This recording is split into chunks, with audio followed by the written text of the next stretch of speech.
ज्यावेळी मी जून मध्ये हा मुद्दा उचलला आणि मी ठरवलं का या घुसखोरांना बाहेर काढण्यासाठी देशात एक आंदोलन उभं करायचं, त्यावेळी मी महाराष्ट्राच्या सगळ्या पार्टींच्या नेत्यांना भेटलो. त्यांना सांगितलं हे आंदोलन करायचंय. ते म्हणले की हे महाराष्ट्रातूनच का? तर मी त्यांना सांगितलं महाराष्ट्राच्या रक्तामध्ये संघर्ष आहे. त्या संघर्षाला जर जागवलं तर देश वाचू शकतो. तुम्हाला माहिती आहे पूर्ण देश हिरवा झाला होता. अटक ते कटक, अफगाणिस्तान, आजचा पाकिस्तान, हे सगळं एकेकाळी तर इराण ते इंडोनेशिया आपल्याकडे होतं.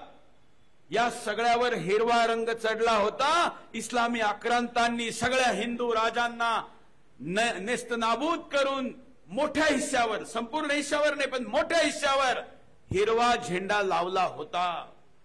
हिंदू राजांनी स्वतःचा राज्याभिषेक बंद केला होता. याला शेकडो वर्ष झाली होती. पण छत्रपती शिवाजी महाराज या ठिकाणी जन्माला आले. त्यांनी ज्यावेळी राज्याभिषेक केला त्यावेळी संपूर्ण देशात राज्याभिषेक कसा करायचा याची पूर्ण विधिवत माहिती असणारे पंडितजी सुद्धा जवळजवळ संपले होते.